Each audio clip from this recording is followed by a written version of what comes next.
Bonjour tout le monde. Je, je me permets de vous présenter un review qui parle de ce sujet qui, bon, selon moi, c'est une chose vraiment très importante pour nous tous. Les gens qui aiment la vie, la vie dans l'amour et dans le calme, avec la véritable paix entre les voisins, entre les hommes. Il parle d'un monde meilleur qui est proche, en fait. Alors je me permettrai de lire quelques paragraphes ici pour vous faire juste donner un peu envie de la lire vraiment. Voilà. Donc, introduction.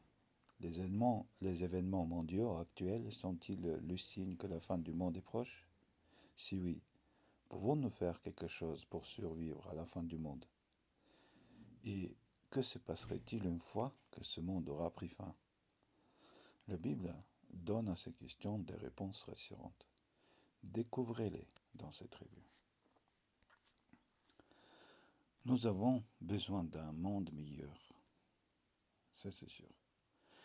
Notre monde est dans la tourmente, a déclaré Antonio Guterres, secrétaire général de l'ONU. Êtes-vous de son avis? Je suis tout à fait d'accord, moi. Une grande partie des nouvelles relayées par les médias sont angoissantes. Maladies, pandémies, catastrophes naturelles, famine et pauvreté, pollution et réchauffement climatique, criminalité, violence et corruption, guerre. Et il y a plus que ça aussi, bien sûr, c'est pas tout. C'est évident, nous avons besoin d'un monde meilleur, d'un monde qui remplirait les critères suivants. 1. Des humains en parfaite santé. 2. La sécurité pour tous. 3. Une nourriture abondante. 4. Un environnement propre. 5. La justice pour tous. Et 6. Un paix mondial. Mais qu'entendons-nous juste titre par monde meilleur? Que va-t-il arriver au monde dans lequel nous vivons actuellement? Et que pouvons-nous faire pour vivre dans un monde meilleur? Cette revue présente les réponses réconfortantes de la Bible à ces questions et à d'autres. Là, quand on va dans l'image, un peu, c'est que il y a une famille certainement africaine. On sait qu'en Afrique, il y a beaucoup de souffrances, de manque de nourriture. C'est pas comme ici en France. C'est pour ça que tous les Africains essayent de venir parce qu'ils ne veulent pas avoir ces angoisses-là.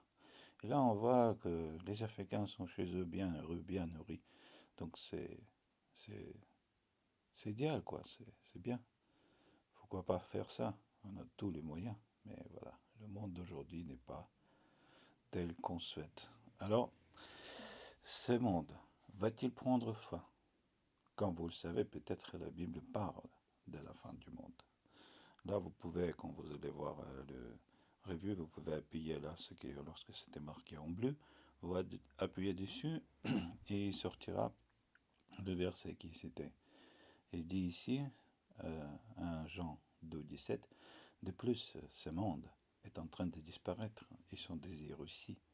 Mais celui qui fait la volonté de Dieu vivra pour toujours. Alors on continue. Hein. Faut-il comprendre par là que la race humaine va disparaître?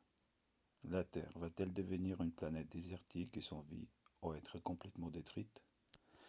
La réponse de la Bible à ces deux questions est non. Voilà, j'ai terminé avec ma présentation. Je vous souhaite une belle lecture, belle découverte. J'espère que ça vous a apporté du réconfort. Je laisserai aussi le lien en bas de cette vidéo. Merci à tous et une bonne journée.